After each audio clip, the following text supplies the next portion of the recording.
In this video, we look at a Pentax. Yes, we're reviewing a Pentax. And we pour water all over a Pentax too. Oh, and also featuring a Nikon.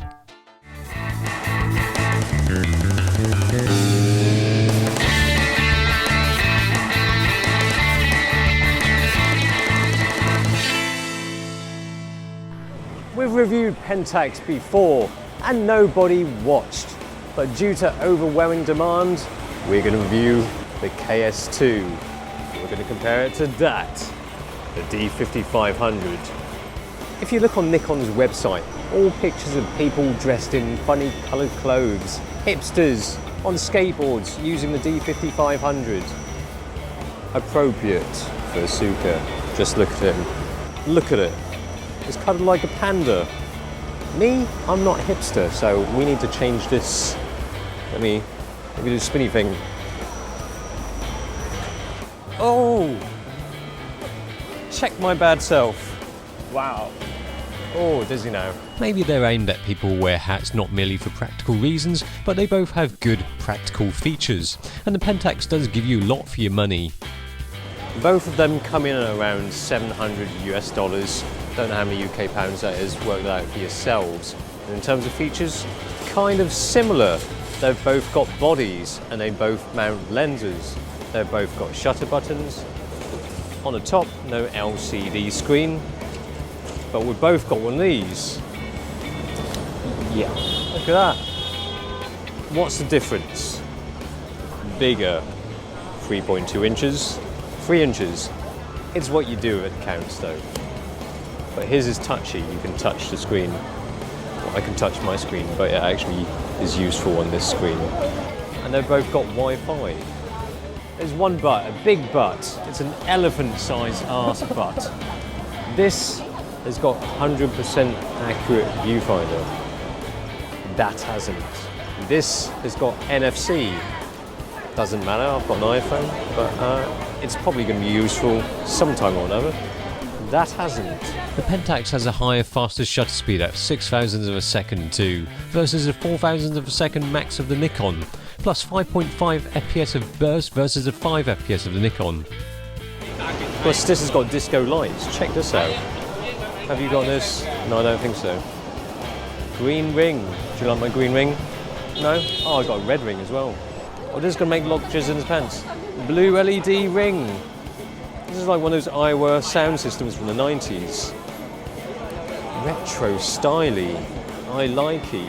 It may look like it was designed by Jackie Chan, but this is as tough as Jackie Chan. Well, it can take a splash of water anyway.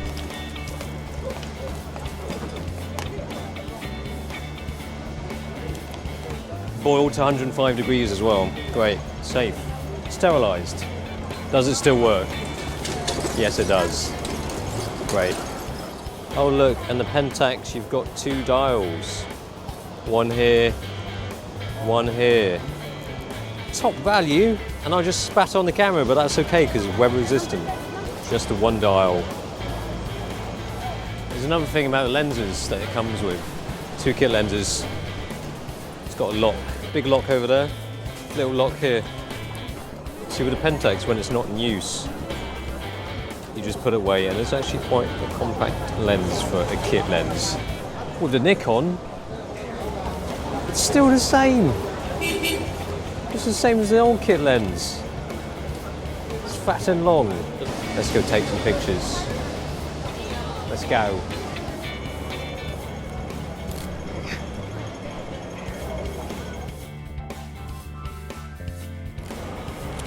Shit, it's too slow. Go.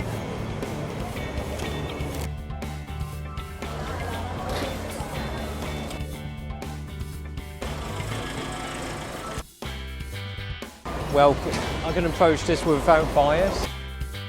It's just that it's become a bit naff over the years.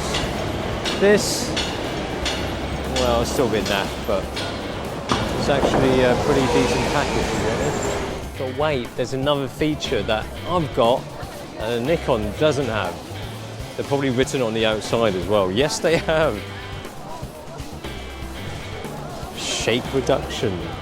Let's take some images at 15th of a second. that MTR sign.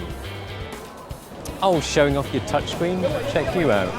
Optical stabilization on the Nikon lens is more effective than the in-body stabilization of the Pentax, but the benefit of the in-body stabilization is that you don't need to specifically buy a lens with IS in.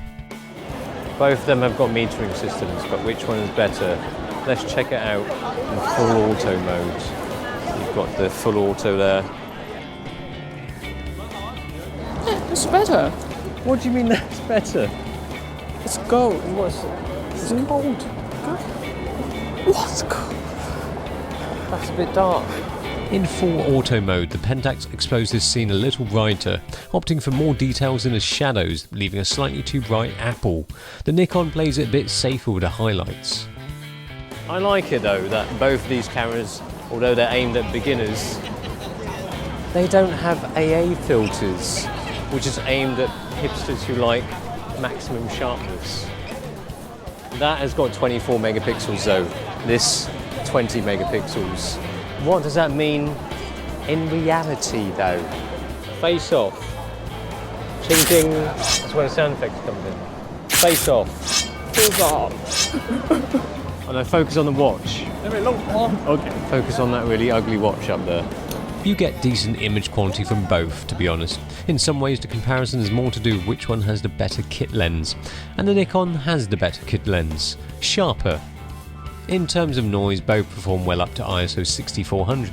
At ISO 12800 you can see that the Pentax appears to have less grainy noise stuff, but the image has been softened a lot more than with Nikon. Can I just say that this is not product placement. We didn't get paid from Budweiser. And just to prove it, I'll say that Budweiser is bloody disgusting. It's one of the worst beers, lagers, whatever you call it. Shit. Don't drink it. Well, for the people who like Budweiser, what that? The video from the K-S2 is so soft compared to the D5500s, and probably softer than a lot of cameras with a proper video mode. We've always found that optical IS is better than in-body IS. But is the Pentax different? In video mode, the Nikon lens's VR performs well, while Pentax's shake reduction is much more, well, shakier. Let's say it's just not designed for video shooting. The Pentax K-S2. It's boxy, but it's good. It might look a bit 90s, but there is something appealing about it. It's quirky, and it does offer you a lot of camera for around the same price as the Nikon. The lens, I'd probably do without the Pentax kit lens and get some better glass. And Pentax does have some good glass available. The Pentax K-S2 is a pretty good option for stills if you're not looking for a camera that is considered trendy or a brand that is considered cool. Otherwise, just go for the Nikon, you trend-following, hat-wearing hipster.